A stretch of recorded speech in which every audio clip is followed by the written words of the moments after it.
Good evening, more, and welcome. Tonight we're going to be venturing into the depths of the woods because there are cabins here waiting for our arrival. I hope you're ready because it's time to get comfortable and let the darkness take control. I used to live on a milk-white military base in Hawaii, and there wasn't much to do there. I don't know how old I was at the time, but maybe around kindergarten. Hawaii didn't require kindergarten at the time, so I wasn't in school yet. I know that at least outside our house there was a covered car park that people in the community used because the houses didn't have garages, and there were various storm drains that were around. I would always play there since it was right outside our house. I wasn't the brightest, but kids can be dim, right? Sunday I was playing there and I thought it would be fun to drop a thing down the storm drain to see how far it went. I had dropped a few rocks and some small sticks and eventually ran out of things to throw in, so I started saying hello to hear my echo. I didn't expect to hear anything other than my own voice. I was surprised when I got a response. A little girl called back to me. I wasn't scared, just confused. I asked her what she was doing down there, and she said that her and her family lived there. I remembered that I kept trying to look closer, but it was so dark you couldn't see the bottom at all. We sat for a while and spoke. I don't remember the whole conversation, but it went on for a while. I vividly remember the last part of it though, because I felt so horrible and uncomfortable. He was later. I still do, though I'm not totally sure it happened. She was still really wanting to play with me, and I thought I could invite her in for dinner, and she got very excited over that idea. So I ran inside and asked my mom if my friend could come over for dinner. She said no, and she wouldn't let me to go back out to tell her. The next day, I went out to explain to my friend what had happened, but she wasn't there. I never heard from the little girl in the drain again. I remember crying that day. I blamed my mom for me losing the only friend I had made there. My mom still remembers this thing happening and just how upset I was because of it.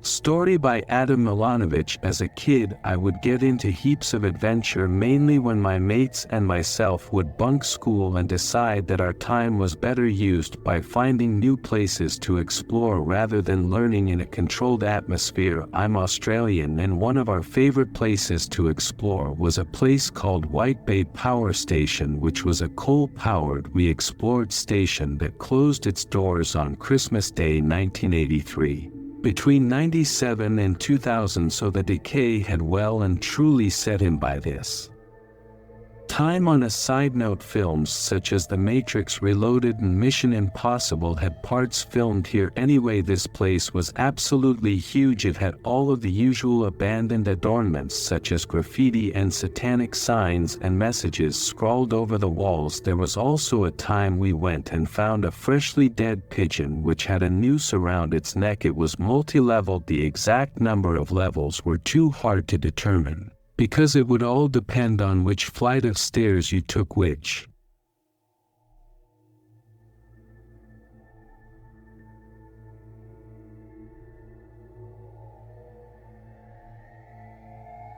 part of the power station you entered from and which actual part of the power station you were in. On some flights of stairs you could be 8 floors up and be able to see through the metal staircase you were standing on due to a decaying from rust. The most dangerous thing about this place was the way some levels would just drop off. There would be a big concrete platform, then nothing, no railing or anything to stop you falling off. There was also a door which we opened that took us to the roof. A roof I nearly fell off of because I got dizzy from the sheer height of it. Though the scariest part of the whole power plant were the big chutes that they're used to store the colon. This is hard to explain, but I'll try my best. Imagine 2 very narrow metal catwalks on either side of these huge metallic voids. You couldn't see more than 4 feet in front of you on the catwalks due to the absolute darkness, and on the inside of the voids that the coals were stored and you couldn't see more than 4 feet in front of you on the catwalks due to the absolute darkness and what the inside of holes that the coal was stored in were weather blackest darkness you can think of. So basically standing on these catwalks were much like walking the plank, except you couldn't see anything in front of you, and if the floor below you were done for. We also used to spend quite a few hours wandering around old train tunnels in Sydney. It was quite shocking to be walking through a pitch-black tunnel. Came round the bend to see the light from the other side with the figure of the person walking towards you. This used to happen often as the homeless and drug users would take refuge in the tunnels to either get out of the elements or to get high. Funny enough, some of the best tunnels were put back in use for the 2000 Sydney Olympics, like tram services, and now they're all cleaned up and well linked. Another type of place we used to explore a lot, while underground canals and drainage tunnels, we got so good at mapping them out that we knew which tunnels to take to get us as close as possible to the fast food outlets for lunch. We found one weird tunnel one day. We were walking along and noticed an offshoot which made us drop to our knees and crawl. At the end of this tunnel was what I could only describe as a small water reservoir. The water in it was only about an inch lower than the pipe we were in, and had a newish looking ladder about 5 foot away on the left side of the pipe we were currently crouched in, and in a metal grate above it. We had to maneuver ourselves on an angle right to lift the pipe and jump to grab the ladder and climb out the gate. We found out pretty quick that the whole thing looked so new, since we were now standing in someone's backyard.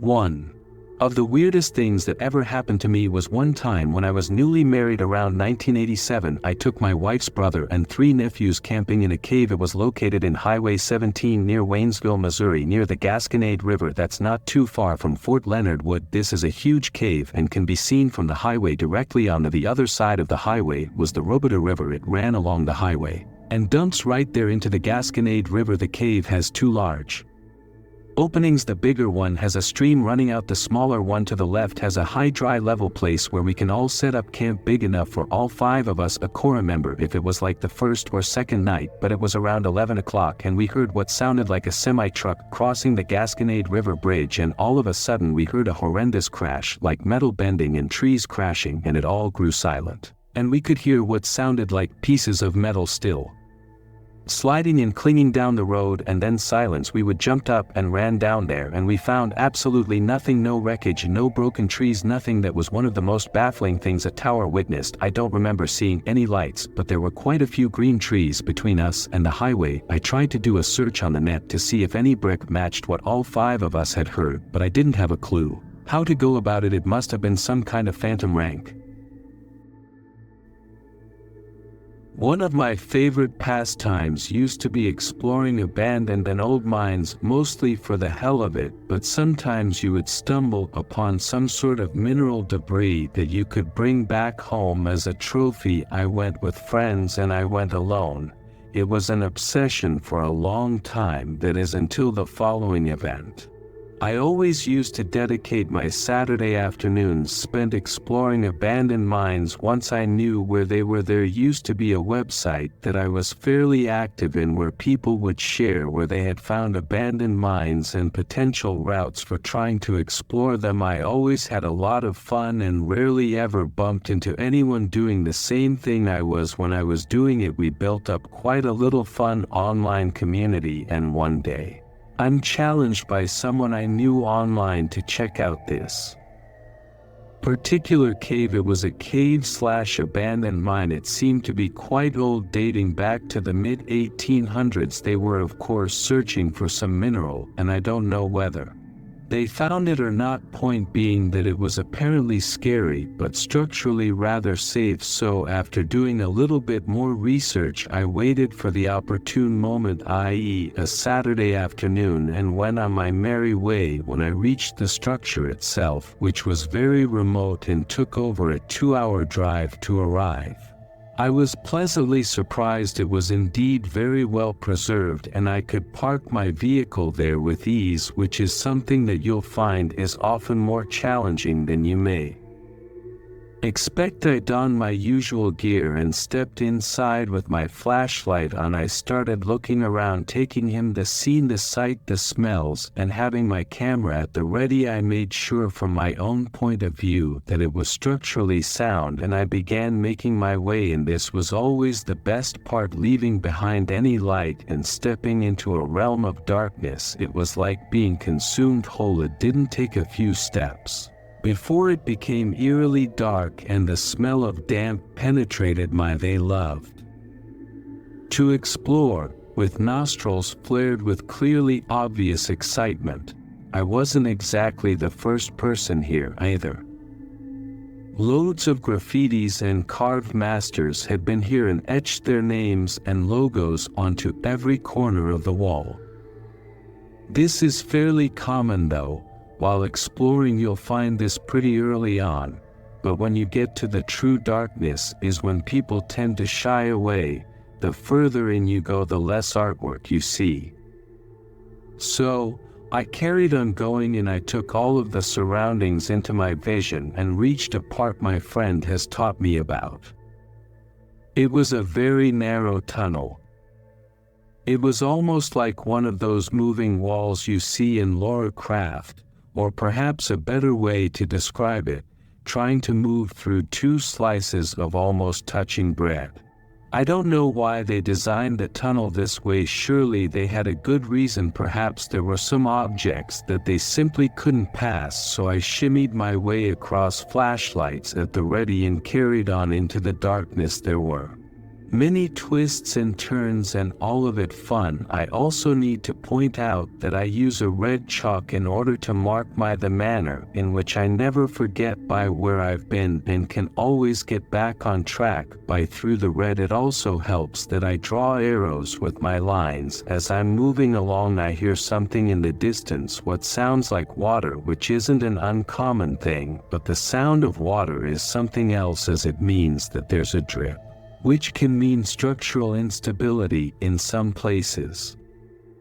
Curiosity got the better of me. No, this was served me an interesting cave, lots of debris and lots of interesting stuff being left behind. I'd found an old mining helmet. Funnily enough, I didn't dare take it, though I like to leave history where it remains, but carried on my exploration. By this point, I was fairly certain that I was one of the few people who'd ever ventured this far in quite a long time. Just as I was walking though, do I hear something behind me, what sounds like footsteps. I stopped in my tracks and turn around. There's no one. I'm starting to feel quite hot. The room is getting significantly smaller, and I know from my friend's description that this means I'm going to be entering a much larger cave in a little time. Excitement is mounting, and just as I am getting toward the end it tapers even narrower. There is brief slit in the rock, just sufficient for a man to squeeze through. That surely was worked upon by many men overall to climb through.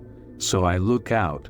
Looking down, I see that there is a drop, a considerable one, and realized that is where I was going to have to put my rope to use. Luckily for me, I think I will be able to jump with my rope safely tied around me. I made my way down. This place was a ticking time bomb in of itself. There were some holes in the middle. I think it may have been that the ground just given way there, and that's when I realized probably not the best idea to be in that place, but my friend assured me around the edges I'd be good. I only wanted to take a few pictures and make the most of my time here before I went back. Just as I managed to do kind of thing, that's when I heard the voice of my grandfather speaking. Only 2 words, "Get out there," rang out in the cave, and I was to turn around to where that sound was coming from to illuminate nothing and no one. The thing is, my grandfather has been deceased for 20 years. This really creeped me out. I decided to put 1 foot back on the rock and made my way with the rope back up. To the small passage. I looked out again after I got my picture and wondered what that was all about and told myself that it had all been in my head. I started to make my way out, thoroughly spooked, when I heard a loud bang and a sharp grinding sound. It was unmistakable. That hole I had seen before had grown bigger and consumed some part of the land from the top. Is this possible? And voice of my dead grandfather saved me. He had kept me from falling and perishing in the abyss, because it was my intention to stay there for a little longer if I had done so. Could it have been the end of me that seriously changed my outlook on what I was doing and started choosing my caves more carefully the next time? And after a few more attempts I stopped going altogether. I realized just how dangerous it was and elected to do something a little less life-threatening. Grandpa, if you're out there, thank you. Hey everyone, thank you so much for tuning in. I hope you enjoyed tonight's spine-chilling camping tales. Your support means the world, and I can't wait to bring you more heart-pounding horror stories soon. Stay safe, stay curious, and until next time, keep the campfire burning. Like and share this video and don't forget to subscribe the channel.